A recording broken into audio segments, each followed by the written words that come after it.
नमस्कार, मैं मुकेश कुमार। जैसा आप देख रहे हैं, आज पढ़ेंगे विटामिन्स। खासकर यह क्लास बोर्ड एग्ज़ाम के बच्चों के लिए, बट 9, 10, 11, 12 सभी बच्चे पढ़ सकते हैं, जिसमें कि खासकर 10 और 12 के बच्चों के लिए बहुत ही लाभदायक होगा, जिसमें कि 1 या 2 क्वेश्चन खासकर 12 वालों के लिए और खासकर 10 वालों के लिए। और भी बच्चे इस वीडियो को देख सकते हैं और अपने कंपटीशन लेवल के 1 या 2 क्वेश्चन आसानी से हल कर सकते हैं। जैसा कि आप ऊपर देख रहे हैं, विटामिन क्या देख रहे हैं? विटामिन क्या है? विटामिन का आविष्कार किसने किया था? यहाँ से 1 या 2 क्वेश्चन अपने आप बन जाते हैं। विटामिन्स है क्या? विटामिन्स जटिल कार्बनिक नाइट्रोजन युक्त यौगिक हैं। इनकी कमी से शरीर में अपूर्णता नामक रोग हो जाते हैं और जहाँ से क्वेश्चन बनता है, ये उपापचयी क्रियाओं का नियंत्रण करते हैं, जिन्हें क्या कहते हैं? विटामिन्स कहते हैं। विटामिन्स का आविष्कार फंक नामक वैज्ञानिक ने 1911 में किया था। फंक नामक वैज्ञानिक ने 1911 में किया था। विटामिन्स को कितने भागों में बांटा गया है? तो एक आप जैसा देख रहे हैं जल में घुलनशील विटामिन, और एक आप देख रहे हैं वसा में घुलनशील विटामिन। जल में घुलनशील विटामिन बी व सी है और वसा में घुलनशील विटामिन ए डी ई के। जल में घुलनशील विटामिन बी व सी है और वसा में घुलनशील विटामिन ए डी ई के है। जल में घुलनशील विटामिन, जैसे कि आपको ट्रिक के माध्यम से भी पता है, ABCD यदि आप पढ़ रहे हैं तो डायरेक्ट बी व सी जल में घुलनशील विटामिन है और ये वसा में घुलनशील विटामिन है। बट यहाँ पर एक क्वेश्चन और बन जाता है कि जल में घुलनशील विटामिन और वसा में घुलनशील विटामिन, कौन सी विटामिन हमारे शरीर में संचित रहती है और काफ़ी दिनों तक संचित रहती है? तो जो जल में घुलनशील विटामिन है वह हमारे शरीर में 24 आवर्स या कुछ ही देर के लिए संचित रहती है। बी तो काफ़ी देर तक संचित है, बट विटामिन 24 घंटे के लिए ही संचित हो पाती है। और वसा में घुलनशील विटामिन जो है ADE यह हमारे बॉडी में काफ़ी दिनों तक संचित रहती है। एक क्वेश्चन यहाँ से बनता है, तो विटामिन कितने प्रकार की होती हैं? 2 प्रकार की, बी व सी, जल में घुलनशील विटामिन और वसा में घुलनशील विटामिन। जैसे कि जल में घुलनशील विटामिन बी व सी है, तो बी को हम कॉम्प्लेक्स विटामिन के नाम से भी जानते हैं। किस विटामिन के नाम से? कॉम्प्लेक्स विटामिन के नाम से। और इसके कॉम्प्लेक्स विटामिन इसलिए कहते हैं क्योंकि ये विटामिनों का समूह होता है। जैसे बी वन का रासायनिक नाम थायमीन होता है। बेरीबेर, अब तुम कहोगे रासायनिक नाम क्या है? तो रासायनिक नाम जैसे जंतुओं में वैज्ञानिक नाम होते हैं, वैसे इनमें रासायनिक नाम होते हैं। तो बी वन का नाम थायमीन है, और थायमीन बी1 की कमी से हमें कौन सा रोग हो जाता है? बेरी रोग हो जाता है। जैसे दूसरा है बी2 रिबोफ्लेविन, इससे किलोसिस होता है। किलोसिस मतलब यानी कि ओंठों और गालों का फटना। जैसे आज का मौसम ठंड का मौसम है और यह ओंठों के किनारे पर वाइट कलर का जमा हो जाना और गालों का फट जाना, किस विटामिन की कमी से? विटामिन बी2 की कमी से। जैसे अगला विटामिन है बी थ्री को हम नियासिन बोलते हैं, इनका रासायनिक नाम है। मनुष्यों में इसकी कमी के लक्षण अभी तक दिखाई नहीं दिए हैं, मतलब मालूम ही नहीं है। बी फोर को एमाइनो एसिड कहते हैं। क्या कहते हैं? एमाइनो एसिड कहते हैं बी4 को। जैसे कि आप आगे देख रहे हैं बी5 पेंटोथेनिक एसिड, इसकी कमी से हमें कौन सा रोग हो जाता है? पेलाग्रा रोग हो जाता है। कौन सा रोग हो जाता है बच्चों? पेलाग्रा रोग हो जाता है। आगे पढ़ेंगे बी6 पीरिडॉक्सिन बी6 पीरिडॉक्सिन, इसकी कमी से अरक्तता हम हिंदी में बोलते हैं, और इसको बायो की भाषा में एनीमिया होना बोलते हैं, यानी कि लाल रक्त कणों की कमी। बी7 का रासायनिक नाम बायोटिन है, और इसकी कमी से बालों का झड़ना, नाखूनों का झड़ना और नाखूनों के ऊपर व्हाइट कलर जमा होना इसके मुख्य लक्षण हैं।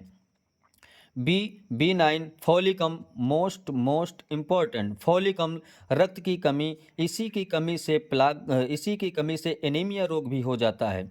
अगला पढ़ेंगे V11 को सैलिसिलिक एसिड भी कहते हैं। सैलिसिलिक एसिड यानी कि इसकी कमी से त्वचा संबंधी रोग होते हैं, जैसे दांत खाज होना। क्या होना? दांत खाज होना। अगला विटामिन पढ़ेंगे B12। क्या पढ़ेंगे? B12 साइनोकोबालामिन, इसको भी आप स्टार बनाकर टिक कर सकते हैं। ये भी मोस्ट इम्पॉर्टेंट है कंपटीशन की दृष्टि से और बोर्ड एग्जाम की दृष्टि से। प्रणाशी अरक्तता होना। तो एक क्वेश्चन यहाँ से बन जाता है, विटामिन B12 में कौन सी धातु पाई जाती है? तो कौन सी धातु पाई जाती है बच्चों? कोबाल्ट धातु पाई जाती है। कौन सी धातु पाई जाती है? कोबाल्ट धातु पाई जाती है। जैसे अगला है, अब यहाँ से यहाँ तक आपने पढ़ा है विटामिन विटामिन बी, क्या पढ़ा है? Vitamin B. जैसे विटामिन बी में जल में घुलनशील विटामिन है, कौन सी विटामिन है? जल में घुलनशील। एक विटामिन रह गई विटामिन सी। विटामिन सी का रासायनिक नाम होता है स्कारबिकम। इसे नाभिक रोग भी कहते हैं। अब नाभिक रोग क्यों कहते हैं? क्योंकि यह सबसे पहले नाविकों में पाया गया था। कहीं पाया गया था? नाविकों। नाविक का मतलब जो नाव वगैरह चलाते हैं। तो विटामिन सी स्कारबिकम इसका रासायनिक नाम है, और इसकी कमी से इसे नाभिक रोग भी कहते हैं, और इसकी कमी से स्कर्वी रोग होता है। जैसे मसूड़ों से ब्लड आना, दांतों से ब्लड आना, यह सबसे पहले नाविकों को हुआ था। किनको हुआ था? नाविकों को हुआ था। तो यह कभी कभार बोर्ड एग्जाम में या कंपटीशन लेवल में अलग लेवल से क्वेश्चन पूछ लेता है कि नाभिक रोग किसे कहते हैं? नाभिक रोग किसकी कमी से होता है? तो विटामिन सी की कमी से होता है। जैसे कि यहीं पर एक क्वेश्चन है, विटामिन सी हरी मिर्च में कौन सी विटामिन पाई जाती है? तो हरी मिर्च में विटामिन सी पाया जाता है। कौन सा पाया जाता है? विटामिन सी पाया जाता है। अब आ जाइए, जैसे जल में घुलनशील विटामिन आपका समाप्त है। अब पढ़ेंगे वसा में घुलनशील विटामिन। क्या पढ़ेंगे? वसा में घुलनशील विटामिन। तो वसा में घुलनशील विटामिन के लिए, जैसे विटामिन ए का रासायनिक नाम रेटिनॉल है। इसकी कमी से रतौंधी रोग हो जाता है। कौन सा रोग हो जाता है? रतौंधी, ब्लाइंडनेस। क्या होता है? ब्लाइंडनेस, रतौंधी रोग हो जाता है। और ये सबसे ज़्यादा, कभी कभार नहीं अधिकतर पूछा जाने वाला सवाल है कि यह सबसे ज़्यादा किस में पाया जाता है? तो सबसे ज़्यादा गाजर में पाया जाता है। बट जब कंपटीशन लेवल का क्वेश्चन होता है, वह डायरेक्ट क्वेश्चन लड़के को जो रटा होता है वो नहीं पूछता है। जैसे कि 4 ऑप्शन दे देगा, आम, आम, पपीता, और भी बहुत सारे ऑप्शन दे सकता है।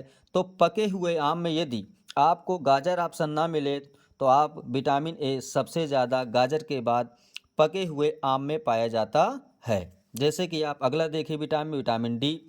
विटामिन डी का रासायनिक नाम होता है कैल्सीफेरॉल। क्या होता है? कैल्सीफेरॉल।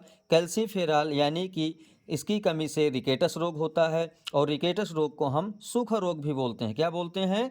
सूखा रोग भी बोलते हैं। यह हमेशा बच्चों में होता है। क्या में होता है?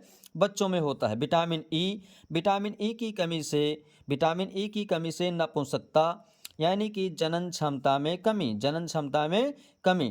टोकोफेरॉल, विटामिन ई का रासायनिक नाम टोकोफेरॉल है, और इससे नपुंसकता होती यानी जनन क्षमता में कमी। बांझपन, जिसे स्त्रियों में बांझपन बोलते हैं। क्या बोलते हैं? बांझपन। विटामिन के का रासायनिक नाम है फिलोक्विनोन। क्या है? फिलोक्विनोन। इसका एक और रासायनिक नाम है नैप्थोक्विनोन।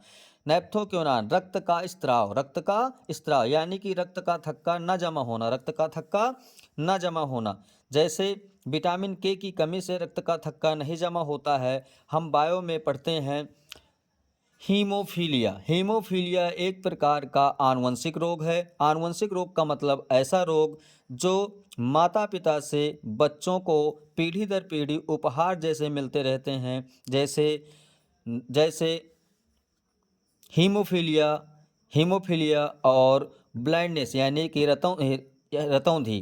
तो हीमोफीलिया रक्त का स्त्राव, हीमोफीलिया है और रक्त का स्त्राव। जैसे पॉलिश चावल में विटामिन B1 नहीं पाया जाता। कुछ क्वेश्चन कर लीजिए। पॉलिश चावल में यानी कि पॉलिश राइस में विटामिन B1 नहीं पाया जाता है। गोल्डन राइस में विटामिन ए पाया जाता है। ये कंपटीशन लेवल के क्वेश्चन है बच्चों।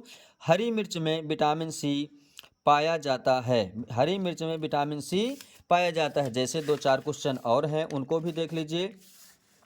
दूध में विटामिन सी नहीं पाया जाता है। विटामिन सी हमारे शरीर में ऐसा विटामिन है जो केवल 24 घंटे ही उपस्थित होता है। ऐसे विटामिन को प्रतिदिन लेने की ज़रूरत होती है। जैसे यूरिन के माध्यम से, श्वेत ग्रंथियों के माध्यम से यानी कि पसीने के माध्यम से विटामिन सी तुरंत नष्ट हो जाती है। विटामिन सी का नष्ट होने का प्रमुख कारण है, जैसे ही हमारी बॉडी हीट होती है या दौड़ कर आते हैं, जैसे धावक होते हैं, उनको सर्वप्रथम आपने देखा होगा क्रिकेट मैच में धावकों को हमेशा कार्बोहाइड्रेट या विटामिन सी जैसे के फलों का ही सेवन कराया जाता है, क्योंकि वो दौड़ने पर जैसे ही उनकी बॉडी हीट होती है या उनके बॉडी से पसीना निकलता है या यूरिन के माध्यम से, सबसे पहले विटामिन सी नष्ट होने वाली विटामिन है।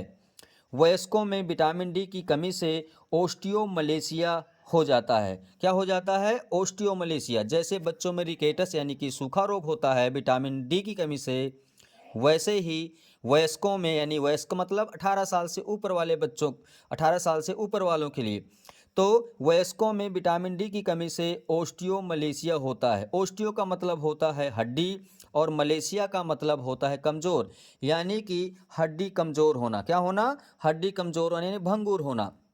विटामिन ई को ब्यूटी विटामिन भी कहते हैं। विटामिन ई को क्या कहते हैं? ब्यूटी विटामिन कहते हैं।